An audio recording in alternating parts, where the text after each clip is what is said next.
여러분 혹시 그 유언장 써놓으신 분 혹시 계신가요? 예. 갑자기 주일 아침부터 유언장 이야기를 하셔가지고 여러분들 어떠실지 모르겠는데, 제가 다른 교회에서 사역할 때 그 제자 훈련하는 과정 중에 이제 생활 숙제가 있는데요. 유언장을 작성해서 가족들에게 유언장을 읽어주고 그 소감을 적어 오너라 오십시오 하는 과제를 내어드린 적이 있습니다.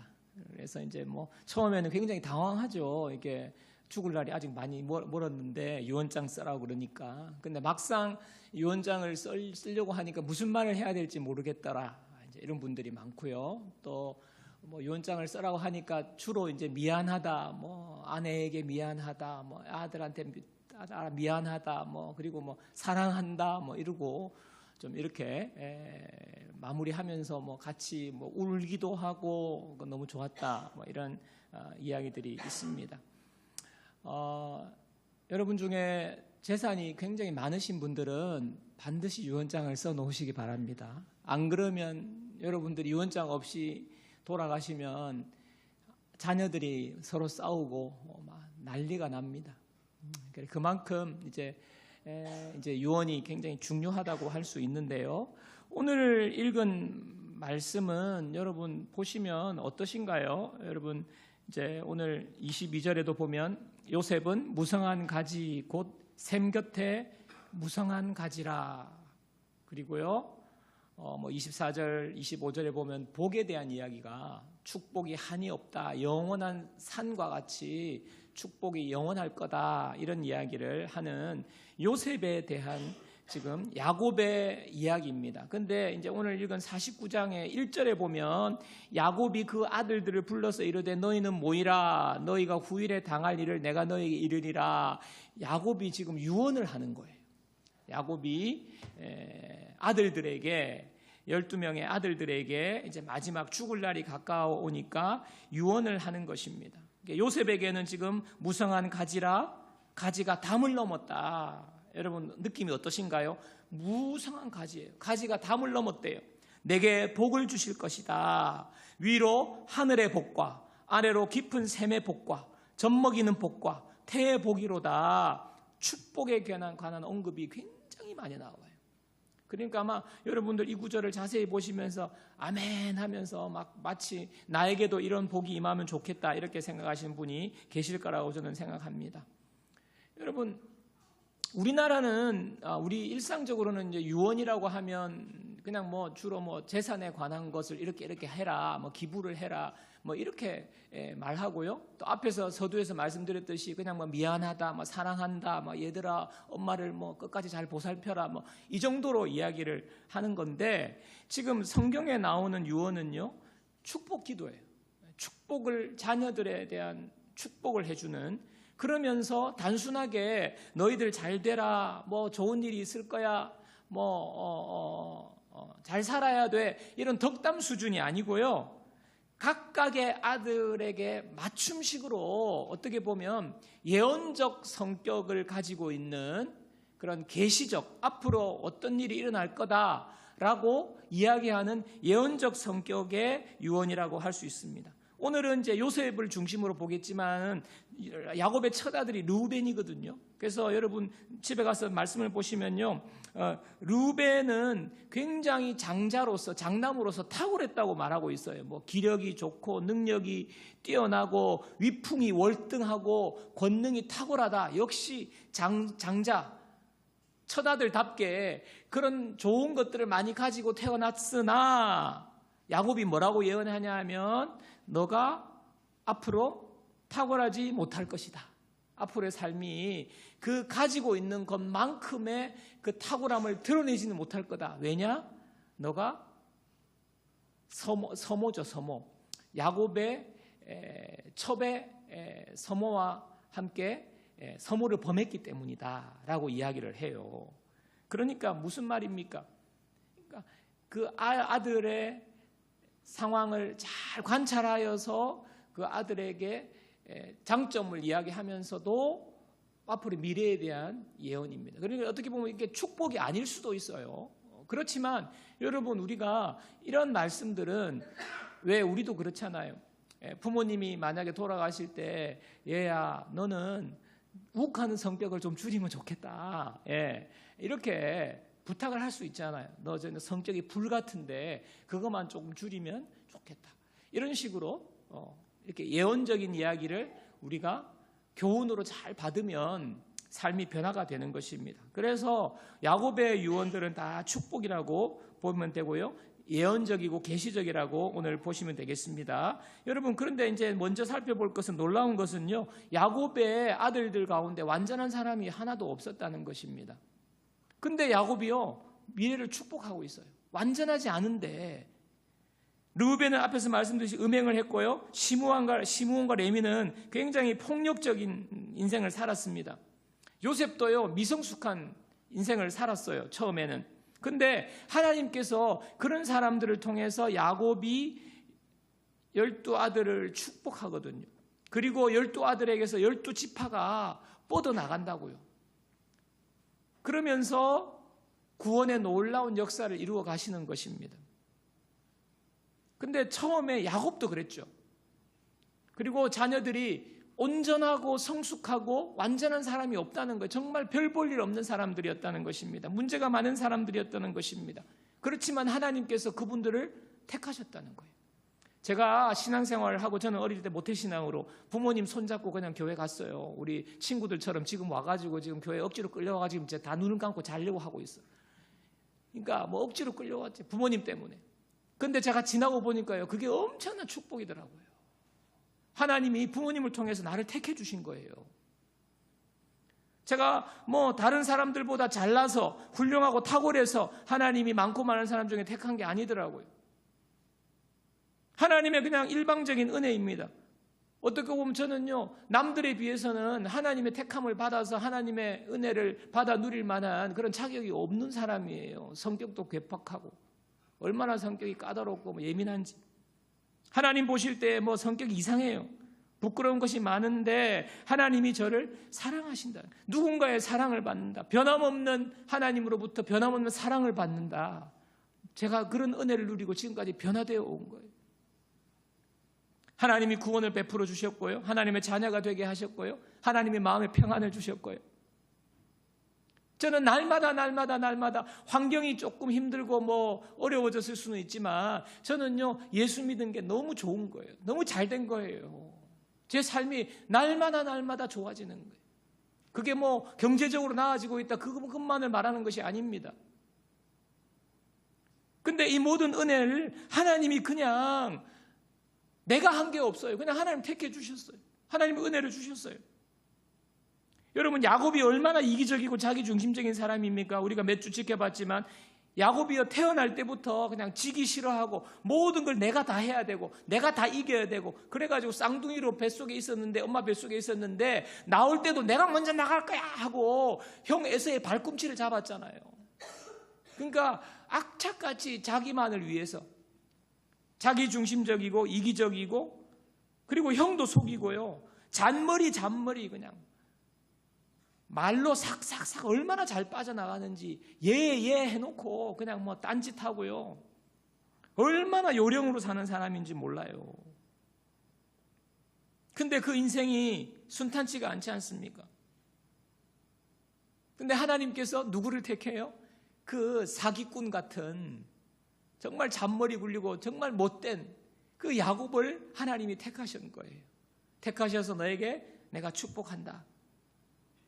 그래서 야곱의 인생이 하나님이 택하시고 12명의 자녀를 낳고, 그리고 12지파가 되고 이스라엘 민족을 이루게 되잖아요. 아브라함, 이삭, 야곱. 그래서 선지서에 보면요, 이 지렁이 같은 야곱아, 이 벌레 같은 야곱아. 근데 하나님이 야곱을 택하셨다는 것입니다. 여러분, 사람들은요, 자꾸 내가 좀 좋아지고 내가 뭔가 행위를 잘하면 괜찮아질 거라고 생각해요. 근데 여러분, 우리는요, 우리 힘으로, 우리 노력으로 아무도 구원받을 수가 없습니다. 왜냐하면 우리는 죄인이기 때문에 그래요. 그래서 죄인임을 깨닫는 자에게 하나님께서 특별한 은혜를 주시는 것입니다. 여러분, 처음에 교회 오시는 분들, 안 믿는 분들에게 우리가 반드시 이야기해야 될 게 하나님이 당신을 사랑하십니다. 그런데 우리는 죄인입니다. 이야기하거든요. 그러면 그래요. 나는 죄인 아니라고 그래요. 나는 나는 나름대로 괜찮다고 그래요. 왜? 경찰서도 안 가봤고 전과도 없고 나는 괜찮다고 그럽니다. 이만하면 착하고 죄와는 거리가 먼 사람으로 생각해요. 그런데 여러분, 착각이에요. 착각. 여러분, 세상에서는요, 감옥에 가고 누구를 폭행하고 이래야 죄인이라고 그러지만 성경의 하나님은요, 우리의 마음을 보시고 마음의 문제라는 거예요. 항상 기뻐하라고 그랬거든요. 하나님은요.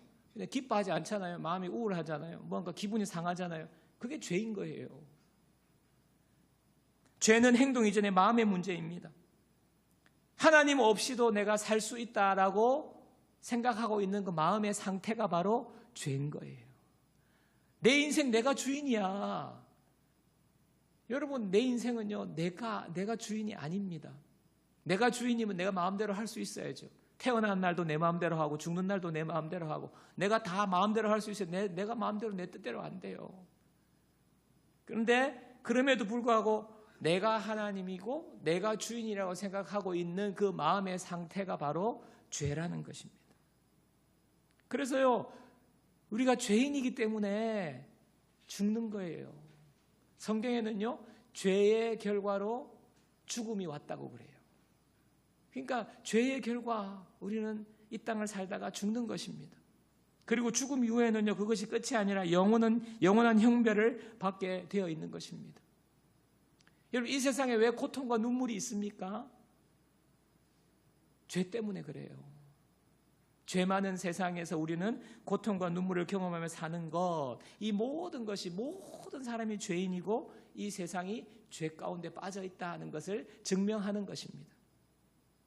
그래서 성경은요, 이 모든 것을 이야기하면서 우리가 하나님의 저주 아래에 있다라고 그래요. 왜냐하면 하나님을 부인하니까, 하나님을 떠나서 내가 내 인생 내 마음대로 살겠다고 하니까 하나님의 저주가 임한 상태라고 말하는데, 근데 사람들은요, 이런 상태, 이걸 모르고 자기가 노력하면, 내가 마음을 다스리면 이 세상이 천국이 될 거라고 생각해요.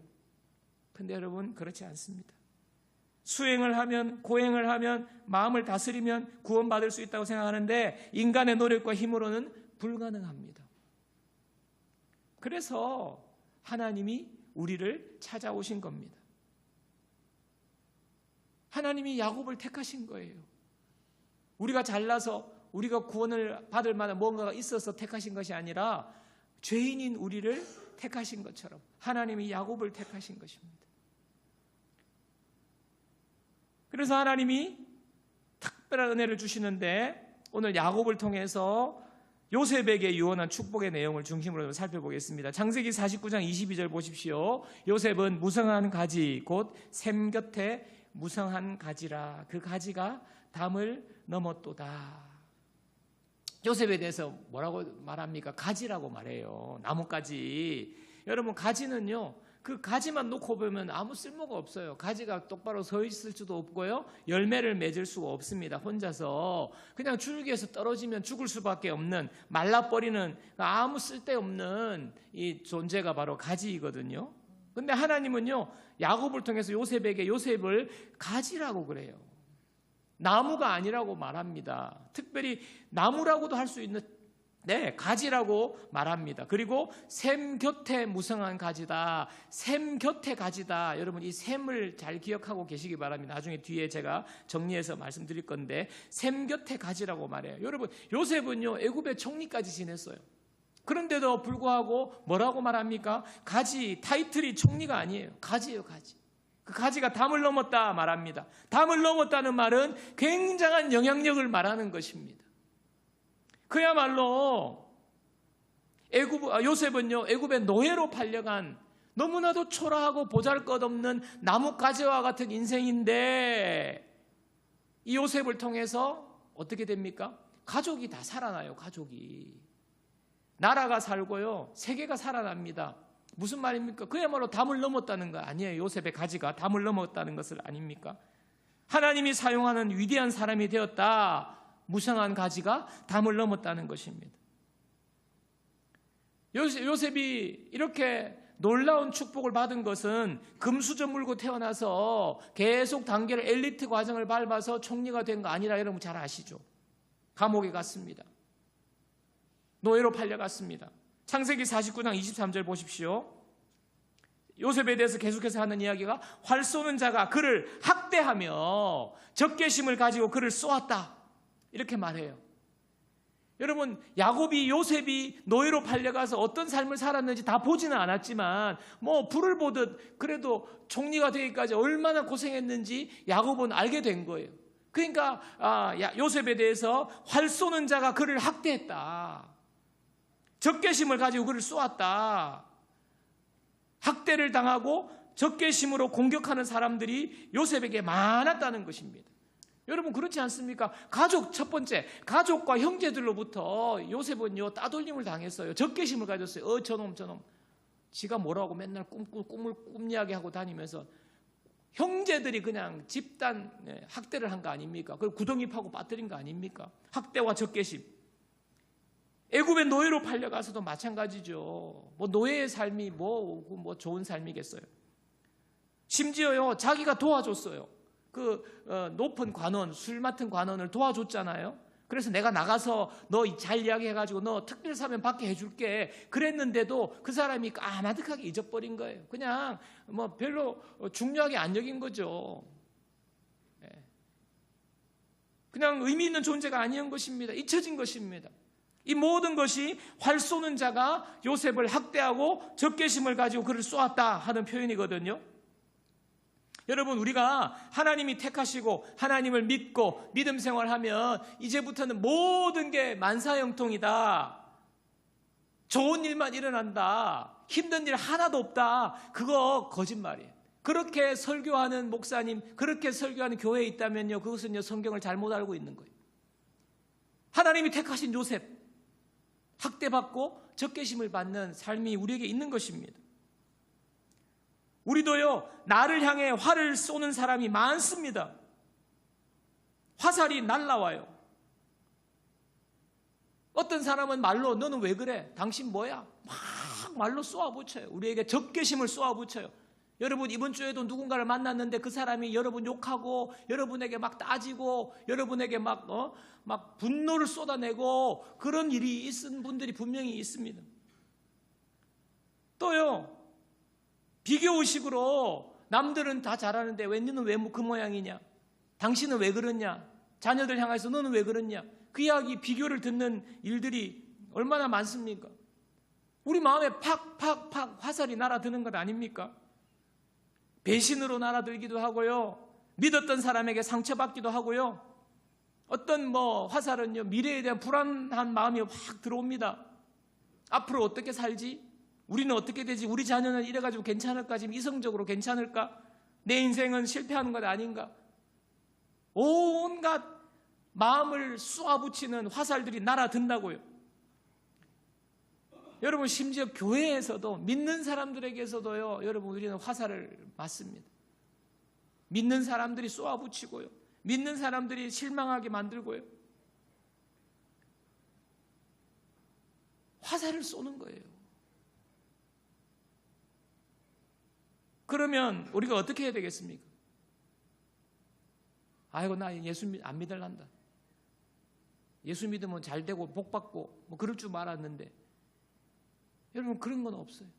천국 가면 그런 게 없습니다. 그러나 이 세상 그런 게 있습니다. 근데 요셉도 마찬가지. 총리의 길을 탄탄대로 그런 게 아니라 그런 어려움을 다 겪었는데 그것이 뭡니까? 화살을 쏘는 거예요. 화살을 쏘았으나 이 공격이 있다는 것입니다. 에베소서 6장 16절입니다. 모든 것 위에 믿음의 방패를 가지라 그랬어요. 믿음의 방패. 방패 아시죠? 방패. 그 옛날 로마 시대에 전쟁은 화살을 쏘는 거 아닙니까? 방패는 뭐 하는 겁니까? 화살이 픽픽픽 날아가는데 방패를 딱 막는 거죠.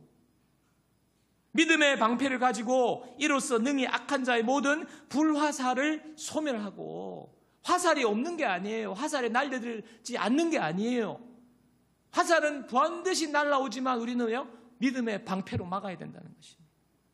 요셉도 보십시오. 49장 24절. 요셉이 화살을 쏘는 자가 학대와 적개심으로 활을 쏘았으나, 창세기 49장 24절. 요셉의 활은 도리어 굳세며 그의 팔은 힘이 있으니, 맞고 픽 쓰러져서 끝난 것이 아니라는 것입니다.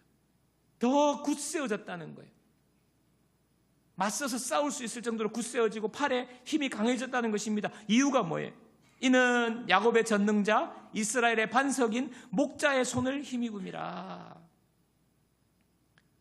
화살이 쏟아지는 그 전쟁터와 같은 삶 속에서 요셉은요, 꺾이지 않았다는 거예요.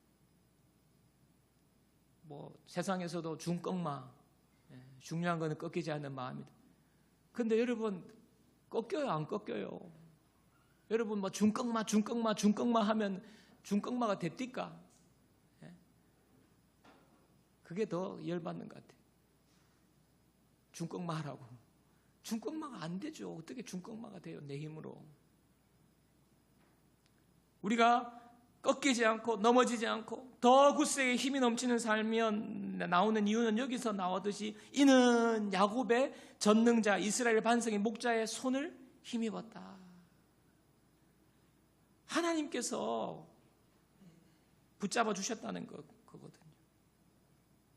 여러분, 우리가요, 요셉을 보면서 요셉처럼 살아야지, 요셉처럼 대단한 사람으로, 훌륭한 사람으로 견디고 이겨내야지, 거기에 포인트가 있지 않습니다. 뒤에 있는 거예요. 뒤에. 이는 야곱의 전능자 이스라엘 반석의 목자의 손을 힘입음이라. 전능자, 반석, 목자가 되시는 하나님의 손. 그래서 우리가요, 예수 믿는 것이 축복인 거예요.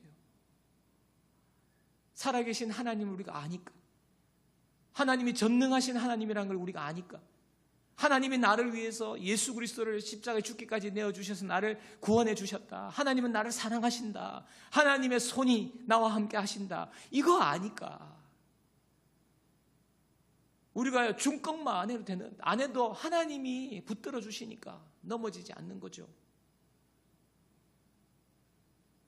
여러분, 야곱이 지금 요셉에 대해서 과거의 이야기까지 하고요, 이제 창세기 49장 25절 26절 보십시오. 미래에 대한 축복의 예언을 합니다. 자, 25장 25절 26절입니다. 내 아버지의 하나님께로 말미암나니 그가 너를 도우실 것이요 전능자로 말미암나니 그가 내게 복을 주실 것이라. 위로 하늘의 복과 아래로 깊은 샘의 복과 젖먹이는 복과 태의 복이리로다. 내 아버지의 축복이 내 선조의 축복보다 나아서 영원한 산이 없음같이 이 축복이 요셉의 머리로 돌아오며 그 형제 중 뛰어난 자의 정수리로 돌아오리로다. 얼마나 축복의 말을 쏟아붓잖아요.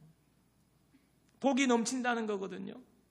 근데 여러분, 여기서 중요한 포인트가 뭡니까? 복이 너무나 많아요. 복도 막 하늘의 복, 깊은 샘의 복, 젖먹이는 복, 태의 복, 축복 이렇게 복이 넘치는데 중요한 포인트가 계속 나오는 반복되는 말이 뭡니까? 하나님께로 말미암는다는 겁니다. 하나님이 도우신다는 것입니다. 전능자로 말미암는다는 것입니다. 요셉이요, 위대한 사람이어서 그런 게 아니에요. 남들보다 탁월해서 그런 게 아니에요. 앞에서 뭐라 씁니까? 요셉은요, 샘 곁에 가지라 그랬어요. 가지에 불과한데 그 가지가 어디에 있다는 거예요? 샘 곁에 있다는 겁니다. 뿌리를 물가에 내리고 있다는 거예요. 여기 지금 이 배경이 중동지방 아닙니까? 사막 기후 아닙니까? 그 샘 곁에 오아시스 주변에 가면요, 야자수가 확 있잖아요. 근데 광야 한가운데는요, 풀 한 포기가 자라지 않아요. 그 차이가 뭡니까? 샘 곁에 있기 때문인 거거든요. 위대한 사람이어서 그런 게 아니라 샘 곁에 있다. 하나님으로 말미암는다. 하나님이 요셉을 택하셔서 하나님의 손으로 붙잡고 계신다. 하나님이 도우신다. 그렇기 때문에 미래에 하나님의 복이 임하게 된다는 것입니다. 여러분, 우리는요, 복을 생각하면 여러분 머릿속에 뭐가 떠오르는지 저는 알아요. 복이라 생각하면 돈일 거예요, 돈. 소유만을 이야기할 것입니다. 여러분, 소유가 많으면 그 사람 복 받은 사람입니까? 소유가 많아서요, 잠 못 자는 사람 저 많이 봤어요.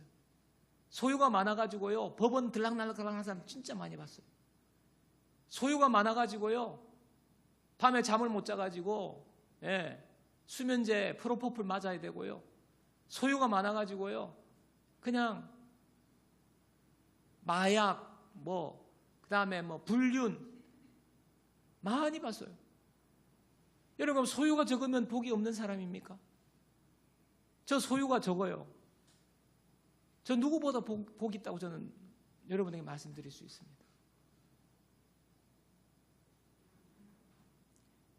여러분, 진정한 복은요, 소유에 있지 않습니다. 진정한 복은요, 존재에 있어요. 존재. 내가 무엇을 가지고 있느냐가 아니라 내가 누구냐. 내가 누구냐가 되어서 소유의 많고 적음을 떠나서 내 마음에 참된 평안이 있고, 내 마음에 참된 기쁨이 있고, 참된 만족이 있고, 그러면서 삶을 누리면서 사는 정말 복된 존재에 있습니다. 그리고요, 영적인 복을 누려야 되는 거예요. 하나님이 주시는 복. 마음의 평안과 또 가족과 자녀까지 함께 복을 누리게 되는 참된 복. 그래서 복의 근원이 바로 하나님이 되신다는 거예요. 찬송가 중에 복의 근원 강림하사, 복의 근원이 되시는 분이 있는 거예요. 이 복이 누구로부터? 하나님으로부터. 가지에게 하나님의 복이 그 가지에 임하는 거죠. 그게 바로 샘 곁에 무성한 가지라. 저와 여러분들은 정말 아무것도 아닌 막대기에 불과한 가지인 줄 믿습니다. 그러나 이 가지를 하나님께서 택해 주셨어요. 우리는요, 샘 곁에 가지인 줄 믿습니다. 샘 곁에 뿌리를 두는 거죠. 그래서 하나님의 손을 입는 거죠. 제가 늘 강조하는 것이, 내가 얼마나 능력이 있고 내가 얼마나 많이 가지고 내가 무엇을 하고, 그것보다 중요한 것은 뭐라는 거예요? 하나님께 붙어 있어라. 하나님 의지해라. 내가 누구와 함께 있느냐.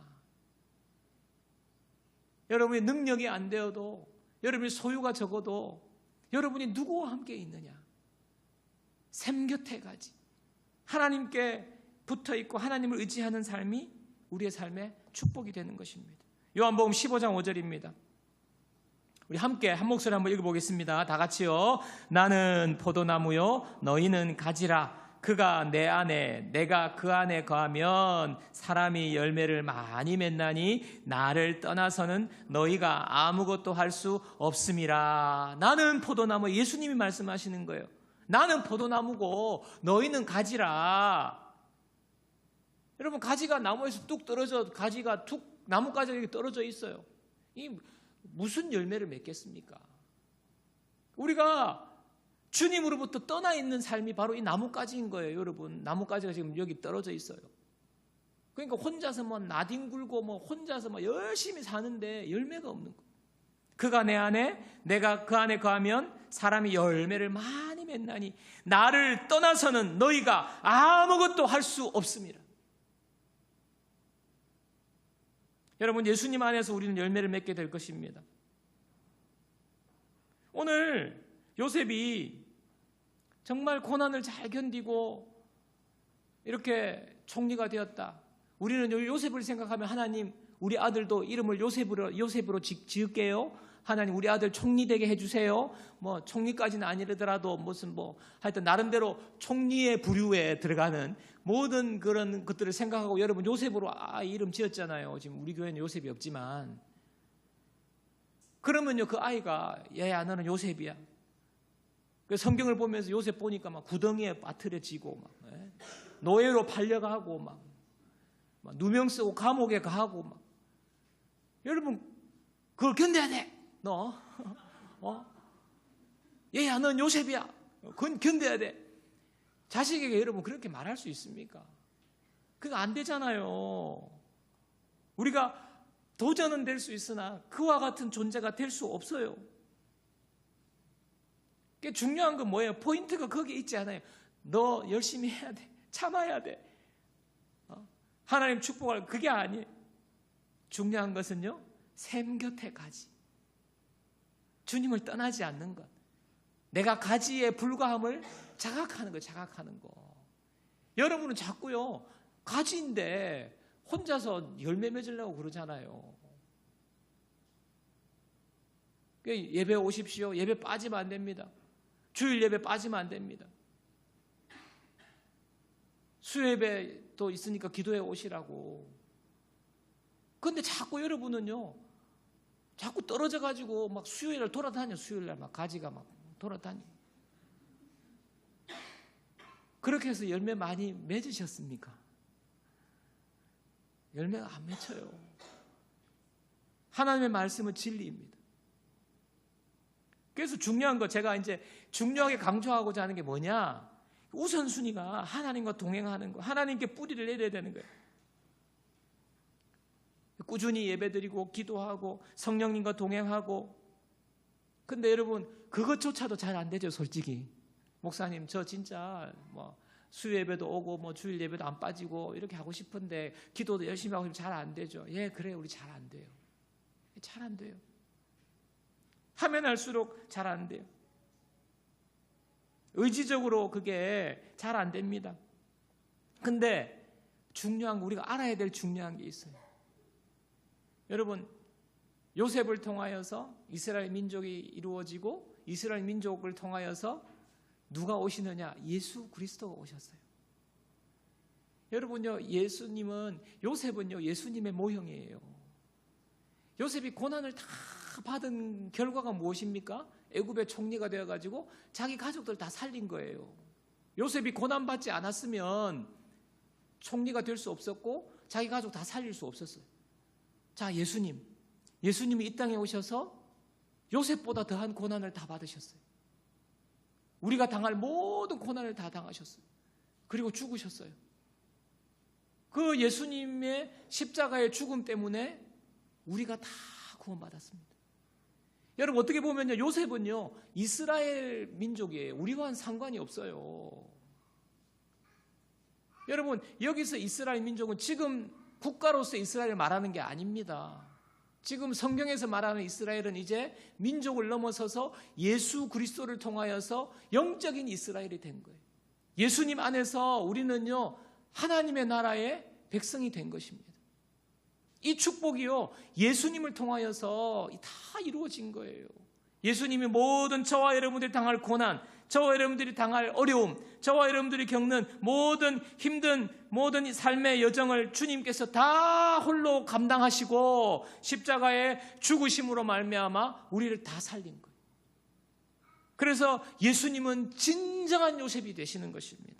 이 예수님이요, 저와 여러분에게 오셨어요. 저는 혈통적으로는 요셉하고는 아무 상관이 없지만 예수님 때문에 우리는요, 하나님의 아들, 딸이 된 거예요. 하나님의 자녀가 된 거예요.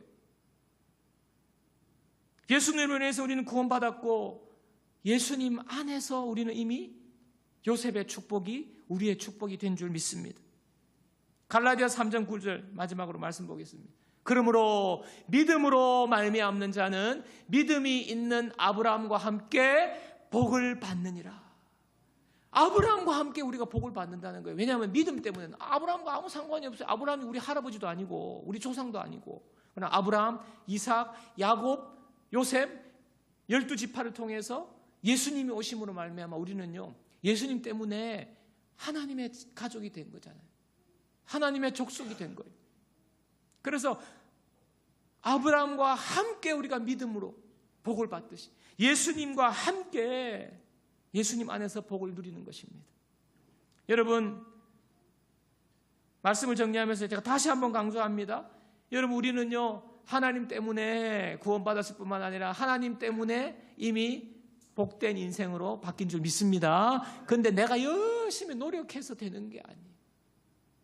나의 능력으로 되는 게 아니라 가지에 불과한 우리가요, 온전히 우리를 위하여서 모든 것을 성취하신 예수님께 붙어 있을 때, 예수님 안에 거할 때 예수님을 의지하는 것입니다. 예수님을 바라보는 것입니다. 우선순위를 예수님께 두는 거예요. 말씀 보고 기도하는 것이 가장 먼저가 되어야 되는 것입니다.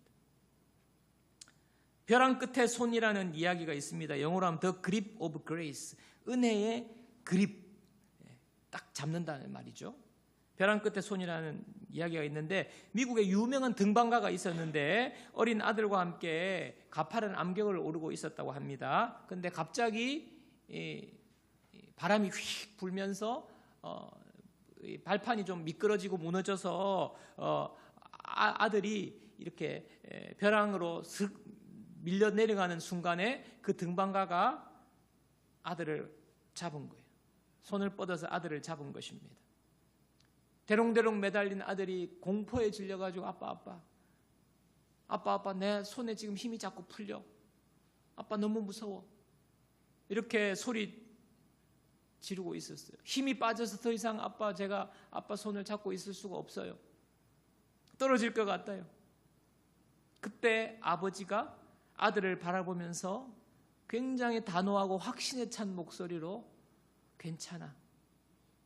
너는 소나기의 힘이 풀릴지라도 나는 아직 소나기의 힘이 있어서 너를 건져 올릴 수 있어. 이렇게 잡은 거죠. 이렇게. 아들의 힘이 풀려가지고, 그러나 아버지의 힘은 풀리지 않고 충분히 들어올릴 수 있는 것입니다. 아빠 손은 절대 안 풀려. 여러분, 신앙생활 하다가 우리가 앞에도 말씀드렸듯이 사탄이 불화살을 우리가 쏘아 대거든요. 고난이 깊어질 때 정말 우리는 힘이 빠지고, 또 우리가 내 마음대로 내 뜻대로 결단대로 안 될 때, 내가 더 기도해야 되는데, 예배 더 잘 나와야 되는데, 더 말씀 더 읽어야 되는데, 그런데 잘 안 될 때 우리는요, 소나기에 힘이 풀리는 것처럼 점점 마음이 풀어집니다. 그러나 여러분 기억하십시오. 하나님의 소나기는 절대로 풀리지 않습니다. 하나님의 손은 절대로 지치지 않습니다. 하나님의 손은 절대로 여러분 놓지 않습니다. 이 사실을 붙드는 거예요. 기억하는 거예요. 여러분, 그래서 복음으로 신앙생활 한다는 것은요, 내가 내 힘으로 주님을 악착까지 붙들면서 막 부들부들 이를 깔면서 그렇게 전전긍긍하는 신앙생활을 하는 삶이 아니라, 나를 붙들고 계시는 하나님을 바라보는 거예요. 하나님의 손을 의지하는 것입니다. 그걸 믿고 평안을 누리는 것입니다. 그렇기 때문에 날마다 하나님, 저는 어쩔 수가 없어요. 저는 나약해요. 저는 힘이 모자라요. 그러면서 하나님께 매달리는 거죠. 나를 인정하는 매달림이에요. 내가 열심히 해가지고 복을 받아야지. 열심히 기도하고 열심히 예배드리고 열심히 전도하고 이래서 복을 받아야지. 그렇게 되면 참 좋죠. 그렇게 되는 믿음의 분량이 성장하기를 축복합니다. 그러나 하나님, 내가 잘 안 돼요. 하나님 도와주세요. 기도가 잘 안 돼요 하면서 기도하는 거죠. 기도가 잘 안 된다고 하면서. 기도가 잘 안 돼도 기도회 시간에 교회로 발걸음을 옮기는 거죠. 그거는 여러분들이 결정할 수 있잖아요. 그러면서 그냥 하나님, 기도가 안 돼요. 하나님 도와주세요. 힘이 없어요. 잘 못하겠어요. 본인의 약함을 고백하는 거죠. 그때 하나님께서 우리의 손을 강하게 하시고 우리의 삶을 평안한 삶으로 인도해 주실 줄 믿습니다. 여러분, 내가 주님을 붙들 수 있다가 아니라 주님이 나를 붙들고 계심을 여러분 고백하시고, 나의 연약함을 인정하고 매 순간마다 주님께 매달리고 의지하고, 우리 모두가 되셔서 정말 주님 안에서 이루신 복을, 축복을 다 누리고, 여러분이 누리고 여러분 자손들이 다 누리고, 그래서 여러분의 삶이 담장을 뛰어넘어서 많은 사람들을 복되게 하는 이런 축복의 인생 되시기를 주님의 이름으로 축원합니다.